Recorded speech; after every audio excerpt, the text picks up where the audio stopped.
નમસ્કાર વિદ્યાર્થી મિત્રો, ધોરણ 4 વિષય ગણિત ગમ્મત.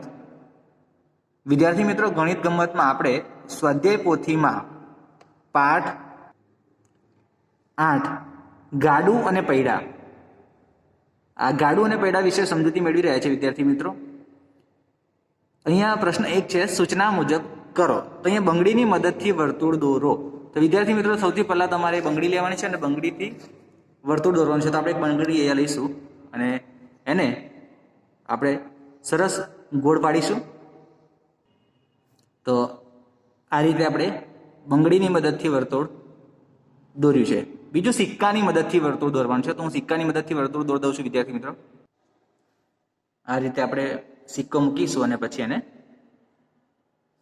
એની મદદથી, મતલબ કે સિક્કાની મદદથી આપણે વર્તુળ દોરીશું. આ થઈ ગયું આપણું સિક્કાની મદદથી વર્તુળ. હવે ત્રીજું કીધું છે પેન્સિલની મદદથી વર્તુળ દોરો. તો આપણે પેન્સિલની મદદથી વર્તુળ દોરીશું. તો પેન્સિલની મદદથી દોરીશું અને પરિકરની મદદથી વર્તુળ દોરો. વિદ્યાર્થી મિત્રો, પરિકર એટલે તમને ખબર છે કે તમે વર્તુળ દોરવા માટે ઉપયોગ કરો છો અને આપણે પરિકર કહીએ છીએ. તો પરિકરની મદદથી આપણે વર્તુળ દોરવાનું છે. એટલે આપણે સરસ એને પેન્સિલ સેટ કરી દઈશું.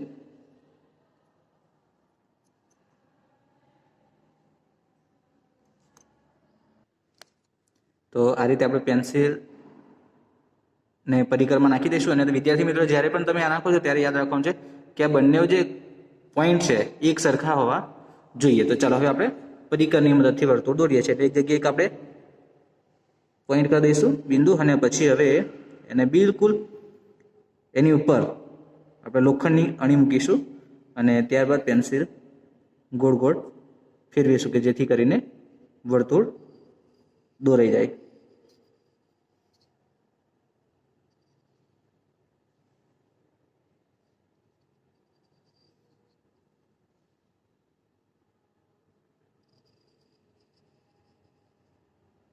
તો આ થઈ ગયું વિદ્યાર્થી મિત્રો વર્તુળથી પરિકરની મદદથી દોરેલું વર્તુળ. હવે આના આધારે આપણે થોડાક પ્રશ્નોના જવાબ અહીંયા તૈયાર કરવાના છે કે શેનાથી દોરેલું વર્તુળ સૌથી સારું છે. તો તમે જોઈ શકો છો વિદ્યાર્થી મિત્રો, આમ તો 3 દોરેલા આપણને સારા લાગે છે, પણ પરિકરથી દોરેલું વધારે સારું લાગે છે. અહીંયા ખાંચો પડી ગયો છે અને બંગડીથી પણ અહીંયા આપણને ખાંચો પડી ગયો છે, પણ પરિકરની મદદથી દોરેલું સરસ લાગે છે.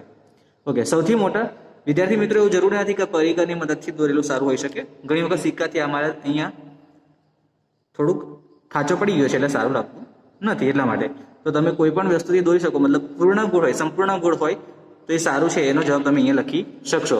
એના માટે કોઈ જરૂરી નથી કે પરિકરથી જ દોરેલું સારું હોઈ શકે. સિક્કાથી દોરેલું પણ સારું હોઈ શકે અને બંગડીની મદદથી પણ સારું હોઈ શકે છે. સૌથી મોટા વર્તુળમાં લાલ રંગ પૂરો. તો અહીંયા જે મેં વર્તુળ દોરે છે વિદ્યાર્થી મિત્રો, એમાં સૌથી મોટું જ કયું છે? બંગડી. તો સૌથી મોટામાં આપણે શું કરવાનું છે? સૌથી મોટામાં આપણે સૂચના આપી છે કે સૌથી મોટા વર્તુળમાં લાલ રંગ પૂરો. એટલે આમાં આપણે લાલ પૂરશો. પરંતુ તમે જ્યારે દોરો છો ત્યારે તમારું જે મોટું થાય છે એમાં તમારે લાલ રંગ પૂરવાનો રહેશે. અને સૌથી નાના વર્તુળમાં લીલો રંગ. અહીંયા બીજી સૂચના છે કે સૌથી નાના વર્તુળમાં લીલો રંગ પૂરો. તો સૌથી નાનું આપણે અહીંયા કયું છે? આ સિક્કાની મદદ. તો અહીંયા આગળ તમે લીલો પૂરશો. પરંતુ જો તમે બીજી કોઈ રીતે દોરી હોય અને જે વર્તુળ નાનું થતું હોય એમાં તમારે લીલો રંગ દોરવાનો છે, પૂરવાનો છે. તો આ હતો આપણો પ્રશ્ન 1. હવે વિદ્યાર્થી મિત્રો, આ જ રીતે તમારે હોમવર્કમાં પણ આ જ રીતે 4 વર્તુળ દોરી અને પછી એમાં રંગ પૂરવાના રહેશે. તો એ પહેલાં આપણે આ ભૂમિતિનો પાઠ છે, મતલબ કે આ સમજતા પહેલાં તમારે કેટલાક કંપાસમાં આવતા સાધનો વિશે માહિતી મેળવવાની છે. પરિકર તો હું તમને બતાવ્યું હતું આગળના વિડીયોમાં. તો આ એક આપણું પરિકર છે જે વર્તુળ દોરવા માટે ઉપયોગમાં લેવાય છે. પછી આ કાટખૂણિયા છે 2 કે જેનો ઉપયોગ આપણે ખૂણા માપવા માટે કરીએ છીએ. સાથે સાથે આ છે અર્ધવર્તુળાકાર એટલે કે કોણ માપક, બરાબર છે. અને આપણે કોણ માપક એવું એને નામ આપેલ છે, એટલે કે કોણ માપક તરીકે ઓળખાય છે, જે ખૂણા માપવા માટે વપરાય છે. અને આ છે સ્કેલ, કે અલગ અલગ પ્રકારના માપ લેવા માટે અથવા તો માપ માપવા માટે સ્કેલનો ઉપયોગ આપણે કરતા હોઈએ છીએ. તો આ હતા આપણા કંપાસના સાધનો, બરાબર છે. ચાલો હવે આપણે ત્રિજ્યાથી શરૂઆત કરીએ.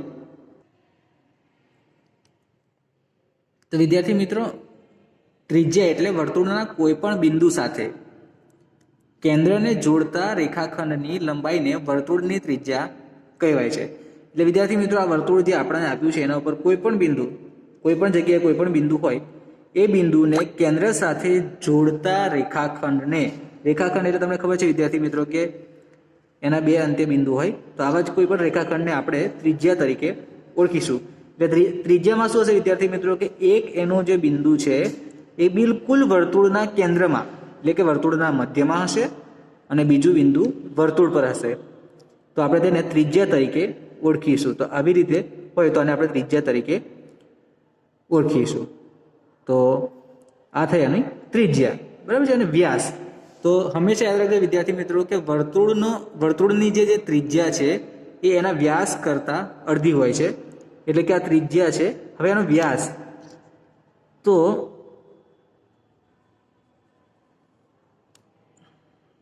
આ રીતે જે રેખાખંડના બે અંત્ય બિંદુઓ વર્તુળ પર હોય અને વર્તુળના કેન્દ્રમાંથી પસાર થતી સૌથી મોટી જીવાને આપણે વ્યાસ તરીકે ઓળખીશું. વિદ્યાર્થી મિત્રો આ તો આ થઈ વ્યાખ્યા વ્યાસ નહીં, પરંતુ તમારે યાદ રાખવાનું છે કે વ્યાસમાં તમારી સમજૂતી માટે એટલું જ અત્યારે જરૂરી છે કે બંને વ્યાસ કોને કહેવાય, તો કે બંને અંત્ય બિંદુઓ, રેખાખંડના બંને અંત્ય બિંદુઓ વર્તુળ પર હોય તો તેને આપણે વ્યાસ તરીકે ઓળખીશું. અને વ્યાસથી અડધો એટલે કે એક બિંદુ મધ્યમાં હોય અને બીજું બિંદુ કેન્દ્રમાં હોય તો આપણે એને ત્રિજ્યા તરીકે ઓળખીશું. તો આ આપણે અહીંયા નીચે આપેલા વર્તુળની ત્રિજ્યા અને વ્યાસ શોધો અને તેના પરથી કયું વર્તુળ મોટું છે તે જણાવો. તો આપણે વિદ્યાર્થી મિત્રો અહીંયા ત્રિજ્યા એટલે તમે મેં આગળ વાત કરી એમ વ્યાસ કરતાં અડધો એટલે કે આપણે એને માપીશું. તો બિલકુલ એના કેન્દ્રમાં આપણે 0 મૂકીશું, તમે જોઈ શકો છો. અને એના ખાસ સમજો વિદ્યાર્થી મિત્રો કેવી રીતે મૂકવાનું છે કે આ જો 0 બરાબર બિલકુલ વર્તુળના કેન્દ્રમાં છે અને તમે આ રીતે ગણતા જશો તો આ 1 સેમી અને 1 પછી 1 અને 2 ની બિલકુલ મધ્યમાં એટલે 1.5 એટલે કે એની ત્રિજ્યા કેટલી છે 1.5 સેમી. અને વ્યાસ તો વ્યાસ જોઈએ વિદ્યાર્થી મિત્રો તો બંને બાજુના અંત્ય બિંદુઓ પર આપણે મૂકીશું સ્કેલને. તો આ રીતે 0 થી શરૂઆત કરીએ તો બિલકુલ કેન્દ્રમાંથી પસાર થતું હશે એટલે આ રીતે આપણે મૂકીશું. એટલે 1 2 3 સોરી 0 1 2 અને આ 3 એટલે કે 3 સેમી. તો આ થાય છે 3 સેમી. હવે વિદ્યાર્થી મિત્રો આકૃતિ 2 એટલે કે બીજું વર્તુળ જોઈએ તો એની ત્રિજ્યા આપણે માપીશું. તો ત્રિજ્યા એટલે એક બિંદુ એનું કેન્દ્રમાં હોય અને બીજું વર્તુળ પર એટલે આ રીતે હશે. તો આપણે એને માપીએ છીએ. ચાલો તો કેટલું થાય છે આ તમે જોઈ શકો છો 0 થી 1 એટલે કે 1 સેમી થાય છે. તો લખી દઈએ 1 સેમી. અને વ્યાસ એટલે એનો બમણો એટલે આ રીતે હશે. તેનો વ્યાસ આપણે જોઈએ તો 2 સેમી. તો અહીંયા લખી દઈએ 2 સેમી. હવે વિદ્યાર્થી મિત્રો તમારે યાદ રાખવાનું છે કે ત્રિજ્યા કરતાં વ્યાસ બમણો હોય એટલે જો અહીંયા ત્રિજ્યા 1.5 સેમી થાય છે તો એના બમણા એટલે કે 3 સેમી થયો વ્યાસ. અહીંયા ત્રિજ્યા 1 સેમી થાય છે તો વ્યાસ 2 સેમી. તો આ તમને સમજ પડી ગઈ હશે. હવે આપણે જોઈએ પ્રશ્ન 3. તો પ્રશ્ન 3માં વિદ્યાર્થી મિત્રો નીચે આપેલી વર્તુળની આકૃતિ પરથી તેના ભાગોના નામ લખો. તો આપણે સૌથી પહેલું આપે છે O. તો વિદ્યાર્થી મિત્રો આ O એ શું છે વર્તુળનું કેન્દ્ર છે. તો આપણે લખીશું વર્તુળનું કેન્દ્ર. બીજું AB A અને B તો આગળ આપણે ભણી ગયા છે કે આખો આ જે રેખાખંડ છે એને આપણે શું કયા નામે ઓળખીશું વ્યાસ. વિદ્યાર્થી મિત્રો આને આપણે જીવા તરીકે પણ ઓળખી શકીએ છીએ. અને આ વર્તુળના કેન્દ્રમાંથી પસાર થાય છે એટલે સૌથી મોટી જીવા છે. પણ અત્યારે આપણે વ્યાસ અને ત્રિજ્યા વિશે માહિતી મેળવવાની છે એટલે આપણે આને કહીશું વ્યાસ. A અને B વ્યાસ છે. ઓકે ચલો. ત્રીજું OB એટલે કે આ O અને આ B તો અડધી છે એટલે આ શું થશે ત્રિજ્યા. ચોથું OA તો આ પણ શું છે અડધી છે એટલે ત્રિજ્યા. ને OC એ પણ શું છે ત્રિજ્યા. તો અહીંયા લખી દો આપણે ત્રિજ્યા. હવે નીચેનું કોષ્ટક પૂર્ણ કરો. વિદ્યાર્થી મિત્રો અહીંયા તમારે ત્રિજ્યા અને વ્યાસ એટલે કે ત્રિજ્યા પરથી વ્યાસ અને વ્યાસ પરથી ત્રિજ્યા શોધવાની છે. તો એ તમને હું સામાન્ય દાખલાઓ મતલબ કે થોડા દાખલાઓ સાથે સમજૂતી આપું છું કે જેથી કરીને તમને સમજવામાં સરળતા રહે. તો વિદ્યાર્થી મિત્રો ત્રિજ્યા શોધવા માટે આપણે શું કરીશું તમે જાણો છો કે ત્રિજ્યા એ વ્યાસની અડધી હોય એટલે કે 2 ભાગ્યા તમારે કરવાનું છે વ્યાસ. તો તો ચલો અહીંયા આગળ તો તમને ત્રિજ્યા આપી છે, ત્રિજ્યા અને વ્યાસ. તો જો 2 સેમી ત્રિજ્યા હોય તો 2 થી બમણો એટલે 2 દુ 4, 4 સેમી થઈ ગયું. પણ અહીંયા તમને આપ્યું છે 3 સેમી, અહીંયા 3 સેમી છે તો વ્યાસ શોધવાનો છે વિદ્યાર્થી મિત્રો. તો વ્યાસ શોધવા માટે શું છે? 2 ગુણ્યા ત્રિજ્યા. તો જો આપણે આની વાત કરીએ, 3 સેમી ત્રિજ્યા છે, બરાબર છે. તો 2 ગુણ્યા ત્રિજ્યા કેટલી છે? 3 સેમી. તો 3 દુ 6 સેમી. તો આવી રીતે આપણે 6 સેમી જવાબ મેળવી શકીએ. એટલે ચોથામાં 4 સેમી, અહીંયા 8 સેમી આપણને તમારી સ્વાધ્યાય પોથીમાં જોશો 8 સેમી તમને વ્યાસ આપેલો છે. તો જ્યારે વ્યાસ આપેલો છે એટલે શું શોધવાનું છે? ત્રિજ્યા. તો ત્રિજ્યા શોધવાનું હોય તો 2 ભાગ્યા વ્યાસ, એટલે 2 ભાગ્યા વ્યાસ કેટલો છે? 8. તો 8 છે, બરાબર છે. 8 સેમી છે વિદ્યાર્થી મિત્રો. તો 2 8 એટલે 2 ભાગ્યા 8 કરશો તો 2 ચોક 8 એટલે કે 4 સેમી. એટલે 4 સેમી જવાબ આવી ગયો આપણો. તો કહેવાનો મતલબ એવી છે કે ત્રિજ્યા શોધવા માટે તમારે 2 ભાગ્યા વ્યાસ કરી દેવાનો, અને વ્યાસ હોય તો 2 ગુણ્યા ત્રિજ્યા. ત્રિજ્યામાં ભાગાકાર અને વ્યાસમાં ગુણાકાર. તો હવે સમજ પડી ગઈ હશે તમને. જો અહીંયા 7 સેમી આપણને ત્રિજ્યા કરતા વ્યાસ બમણો એટલે 7 દુ 14. અચ્છા, અહીંયા પાંચમું તમને 18 સેમી આપ્યું છે. તો 18 વ્યાસ કરતા અડધી હોય ત્રિજ્યા એટલે આગળ 9 દુ 18 એટલે 9 જવાબ આવશે. અને 6 સેમી, છઠ્ઠું 10 સેમી છે તો 10 એટલે વ્યાસ બમણો તો 20 સેમી. મેં આગળ તમને વિદ્યાર્થી મિત્રો લખીને બતાવ્યું છે કે અડધી અને બમણો. વ્યાસ બમણો હોય, ત્રિજ્યા અડધી હોય. એટલે જે વ્યાસ આપ્યું છે એનું તમે અડધું કરશો તો તમને ત્રિજ્યા મળશે, અને ત્રિજ્યાનું બમણો કરશો તો તમને વ્યાસ મળશે. તો આશા રાખું છું કે આ તમને સમજ પડી ગઈ હશે. હવે પ્રશ્ન 5 છે, નીચે આપેલા તારાઓ અને બિંદુઓ જોડી વર્તુળ બનાવો. તો વિદ્યાર્થી મિત્રો આ તમારી જાતે જ આ રીતે દોડી અને પછી કરી દેવાનું છે. હવે છે પ્રશ્ન 6, નીચે આપેલા વર્તુળો ને તેમની ત્રિજ્યાના માપ સાથે જોડો. અહીંયા તમને અલગ અલગ માપ આપેલા છે. સૌથી પહેલા 5 સેમી. તો આપણે દરેકને માપવું પડશે અને એમાંથી પછી જોવાનું છે કે કયું 5 સેમીનું છે. તો ફટાફટ વિદ્યાર્થી મિત્રો ચલો જોઈએ. 5 સેમી આ નીચેથી માપવાનું ચાલુ કરો તો આ જ છે 5 સેમી, બરાબર છે. તો આપણે આને સાથે જોડી દઈશું. ચલો પછી છે 4 સેમી. તો આને માપી જોઈએ આપણે. તો આ 4 સેમી તમે જોઈ શકો છો. વિદ્યાર્થી મિત્રો માપવામાં ખાસ ધ્યાન આપજો, જોઈ લો. આ 4 સેમી થાય છે તો આને જોડી દઈએ 4 સેમી સાથે. પછી આને જોઈએ, આ કેટલું છે? 3 સેમી. તો 3 સેમી સાથે જોડી દઈશું. 3 સેમી સાથે. પછી આ છે આ માપી લઈએ 1 સેમી છે. તો 1 સેમી છે એટલે અહીંયા જોડી દઈશું 1 સેમી સાથે. અને હવે 2 સેમી. તો આપણે માપી લઈએ 2 સેમી. તો આ થાય છે 2 સેમી. તમે જોઈ શકો છો 2 સેમી. તો વિદ્યાર્થી મિત્રો અહીંયાથી આપણે આમ જોડી દઈશું આ 2 સેમી સાથે. તો આ તમે આખું જોઈ શકો છો કે કેવી રીતે જોડ્યું છે બધું. અને આ રીતે તમારે આ જોડવાનું રહેશે. હવે પ્રશ્ન 6 પત્યો. હવે આપણે જોઈએ પ્રશ્ન 7. તો વિદ્યાર્થી મિત્રો અહીંયા તમારે ખાસ સમજવાનું છે, પરિકરની મદદથી નીચેની ત્રિજ્યાના માપના વર્તુળ દોરો. અહીંયા વર્તુળ દોરવાના છે વિદ્યાર્થી મિત્રો. આપણે ત્રિજ્યાના માપ આપેલા છે. સૌથી પહેલા 2 સેમી છે. એટલે 2 સેમી તમારે મેળવવા માટે શું કરશો? પહેલાં તો આ રીતે સ્કેલ મૂકી દેવાની તમારે, અને અહીંયાથી 0, આ 0 પર તમે પોઈન્ટ કરો, પછી 1 અને આ 2, અહીંયા 2 થઈ ગયા, બરાબર છે. હા 2. હવે શું કરવાનું છે તમારે? તમને ખબર છે કે ત્રિજ્યાના માપ પરથી વર્તુળ દોરવાનું છે એટલે આપણે પરિકર જોઈશે, કારણ કે પરિકરની મદદ વગર આપણે સાચું અને સચોટ વર્તુળ દોરી શકતા નથી. તો ચાલો પરિકરને આપણે જોઈન્ટ કરી દઈએ. આપણું પરિકર વિદ્યાર્થી મિત્રો જોઈ શકો છો જોઈન્ટ કરી દીધું છે. આવી રીતે તમારે જોવાનું છે કે આ બંને એક સરખા છે, મતલબ તમે એનો પોઈન્ટ ઉપર નીચે હોવું જોઈએ નહીં. તો ચલો અહીંયા માપ લઈ લઈએ. તો બિલકુલ 2 પર, હા. તો આ રીતે તમારે માપ લઈ લેવાનું છે. હવે શું કરશો? કોઈ પણ એક જગ્યાએ એનું મસ્ત એક કેન્દ્ર દોરી દેશો, કેન્દ્ર બિંદુ. હવે એના ઉપર તમારે જે લોખંડનો પોઈન્ટ છે, મતલબ કે અણી છે, પરિકરની અણી છે, એ ત્યાં મૂકી દેવાની છે. અને પછી તમારે વર્તુળ, આવી રીતે વર્તુળ દોરી દેવાનું છે.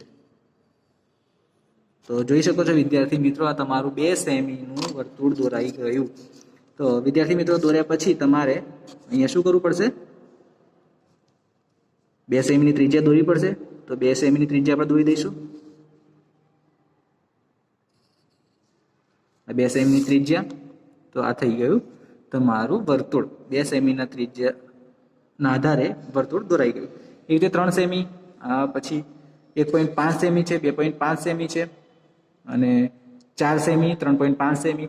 આ દરેક વર્તુળ તમારી જાતે વિદ્યાર્થી મિત્રો દોરવાના રહેશે. જો આવી રીતે તમને પૂછાયું હોય કે 1.5 સેમી, તો તમે કેવી રીતે એમાં માપ લેશો, તો ફરી તમને શીખવાડી દઉં. પહેલા તો તમે એક બિંદુ કરી દો. હવે ત્યાં 0 મૂકી દેવાનું છે. 0 મૂક્યા પછી વિદ્યાર્થી મિત્રો આ એટલા માટે કરવાનું કે જેથી કરીને તમારું જે પરિકર છે, તમે આમ ડાયરેક્ટ માપ લેવા જશો તો પરિકર હટી જઈ શકે છે. મતલબ કે તમારું માપ સાચું ન પણ આવી શકે, એવું બની શકે. એટલે આ તમારે કરવાનું છે. એટલે શું કરશો, તમે 0 પર મૂકો અને 0 પર મૂક્યા પછી તમારે ક્યાં કરવાનું છે, 1.5. એટલે આ 1 અને 2 ની બિલકુલ વચ્ચે, એટલે 1 પછી 5 કાપાય એટલે તમારે અહીંયા આવે છે. તો આ થઈ ગયા તમારો 1.5. હવે એને તમારે માપી લેવાનું છે 1.5 આ રીતે પરિકરની મદદથી. આ થઈ ગયું 1.5. અને પછી એક સરસ કેન્દ્ર બિંદુ દોરી અને પછી એને તમારે આ રીતે દોરી દેવાનું છે. 1.5 આપણે દોરીએ છીએ વિદ્યાર્થી મિત્રો. તો આ થઈ ગયું 1.5 નું તમારું વર્તુળ. વિદ્યાર્થી મિત્રો પેન્સિલ તૂટી ગયેલી છે એટલે આ થોડુંક ખરાબ થાય છે, પરંતુ આ રીતે તમારે દોરવાનું રહેશે. વિદ્યાર્થી મિત્રો આપણો પ્રશ્ન 8 છે. પરિકરની મદદથી 5 સેમી ત્રિજ્યાવાળું વર્તુળ દોડો. તે જ કેન્દ્રમાંથી 4 સેમી ત્રિજ્યાવાળું બીજું વર્તુળ દોડો અને તે જ કેન્દ્રમાંથી 2 સેમી ત્રિજ્યાવાળું ત્રીજું વર્તુળ દોરો. હવે વિદ્યાર્થી મિત્રો આપણે 3 વર્તુળ દોરવાના છે, પણ આ બરાબર દાખલો સમજો કે સૌથી પહેલા શું કરવાનું છે, આપણે 5 સેમી ત્રિજ્યાવાળું દોરવાનું છે. એટલે આપણે આખું એક અહીંયા મેં વિડીયો ટૂંકો થાય એટલા માટે દોરી રાખ્યું છે. આ અલગ અલગ માપ લીધેલા છે. અહીંયાથી આ તમે જોઈ શકો છો, આ 5 સેમીનું છે, પછી અહીંયા છે 4 સેમી અને આ છે 2 સેમીનું. અહીંયાથી આ માપ તમારે છે. તો સૌથી પહેલા આપણે 5 સેમી વાળું દોરીશું. હવે તે જ કેન્દ્રમાંથી, એટલે આ જ કેન્દ્ર, આ મેં જે કેન્દ્ર લીધું છે એ જ કેન્દ્રમાંથી 4 સેમી ત્રિજ્યાવાળું બીજું, એટલે હવે આપણે દોરીશું 4 સેમી ત્રિજ્યાવાળું. એટલે ફરીથી આપણે પાછા 4 સેમી ત્રિજ્યા દોરવાની છે. એટલે આપણે આ જે છે 0 માપેલો, તો એ અહીંયા આપણે 4 સેમી વાળું આવી રીતે લઈ અને ફરીથી પાછા આપણે અહીં આગળ 4 સેમી ત્રિજ્યાવાળું વર્તુળ દોરવાના છીએ. એટલે આ રીતે દોરી દઈશું. આ 4 સેમી ત્રિજ્યા અને પછી કીધું છે 2 સેમી ત્રિજ્યા. એટલે આ અહીંયા 0 હતો વિદ્યાર્થી મિત્રો, એટલે 0 થી આ થઈ ગયું તમારું 2. એટલે જે કેન્દ્ર બિંદુ છે આપણે એક જ રાખવાનું છે, એટલે આપણે આગળ રાખીશું 2. તો આ થઈ ગયું 2 સેમીનું તમારું વર્તુળ. 2 સેમી ત્રિજ્યાવાળું તમારું વર્તુળ થઈ ગયું. હવે વિદ્યાર્થી મિત્રો આમાં આપણે માપ દર્શાવવા પડશે. તો વિદ્યાર્થી મિત્રો તમે જુઓ છો મેં ત્રિજ્યા દોરી દીધી છે. સૌથી પહેલું આપણું હતું આ 5 સેમી, તો આ થઈ ગયું આપણું 5 સેમી. આ હતું 4 સેમી કીધું હતું આપણે, એટલે કે 4 સેમી. અને આ તમને કીધું છે 2 સેમી, એટલે કે આપણું થઈ ગયું 2 સેમી. તો આ 2 સેમીની ત્રિજ્યા થઈ વિદ્યાર્થી મિત્રો. આ 4 સેમીની અને 5 સેમી એના આધારે થયેલા છે વર્તુળ. તો તમે આને નામ પણ આપી શકો છો. આને ચલો ઓ આપી દઈએ કેન્દ્ર બિંદુને. આને આપી દઈશું એ, આ બી અને આ સી. તો વિદ્યાર્થી મિત્રો તમે જોઈ શકો કે ઓ એ બરાબર કેટલું થયું 2 સેમી. પછી ઓ બી, એટલે કે ઓ અને બી એ થશે 4 સેમી. અને ઓ સી, રેખાખંડ ઓ સી, એટલે કે આ ત્રિજ્યા ઓ સી છે એ તમારી થશે 5 સેમી. તો આવી રીતે તમારું વર્તુળ તૈયાર થશે. હવે એ રીતે આપ્યો છે પ્રશ્ન 2 કે પરિકરની મદદથી 4.5, એટલે સૌથી મોટું 4.5 છે, પછી 3.5 એનાથી નાનું અને 1.5 સેમી. અને આમાં પણ આપણે રાખવાનું છે કેન્દ્ર બિંદુ 1 જ. તો આ પણ આપણે આ રીતે દોરવાનું છે. તો ચાલો દોરી દઈએ. સૌથી પહેલા મેં આગળ માપ લઈ રાખ્યું છે, તમે જોઈ શકો છો વિદ્યાર્થી મિત્રો. અગાઉ સમજૂતી આપી હતી એ જ પ્રમાણે છે. આ 0 પર આપણું પહેલું બિંદુ, પછી છે 4.5, એટલે 4.5 વિદ્યાર્થી મિત્રો તમે ખાસ જોજો. 4.5 એટલે અહીંયા 0 થી શરૂઆત કરશો તમે. 0 1 2 3 4 અને અહીંયા 4.5 આવી શકે છે. તમે જોઈ શકો છો 4.5. બીજું કીધું છે આપણે 3.5 નું, એટલે 3.5 એટલે 3 થી 4 ની બિલકુલ મધ્યમ, એટલે 4.5 અને છેલ્લે છે 1.5, એટલે 1 અને 2 ની વચ્ચે 1.5. અને આપણું 0 જે છે કેન્દ્ર બિંદુ એ તો કરવાનું જ છે. તો આ રીતે મેં બિંદુ કરી રાખેલા છે. હવે એના આધારે આપણે માપ લઈશું. તો સૌથી પહેલાં મોટું દોરીશું. તો 4.5 એટલે 4.5 વિદ્યાર્થી મિત્રો આ 4.5 આપણું થઈ ગયું. હવે આપણે કોઈ પણ એક કેન્દ્ર બિંદુ મધ્યમાં રાખીશું કે જેથી કરીને વર્તુળ વ્યવસ્થિત દોરાય અને તેના પછી તેના આધારે આપણે આ વર્તુળ રચીશું. તો આ તમે જોઈ શકો છો. આ થઈ ગયું આપણું 4.5નું વર્તુળ. 4.5 સેમી ત્રિજ્યાના આધારે પછી 3.5 એટલે આ જે આપણું છે એ 0 છે. તો 0 થી લઈને પછી આપણે કરીશું આ રીતે વિદ્યાર્થી મિત્રો બિલકુલ માપ લઈ લઈશું અને ફરીથી કેન્દ્ર બિંદુ 3.5 થી શરૂઆત કરીએ એટલે અહીંયાથી કરીશું આપણે.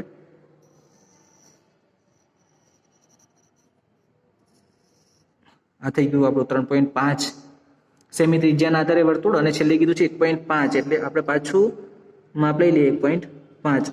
વિદ્યાર્થી મિત્રો આ જે ટપકા છે એ કોઈ આશરે લીધેલા નથી, આ માપ લઈને કરેલું છે એટલે તમારે એ પ્રમાણે માપ લેવાનું છે.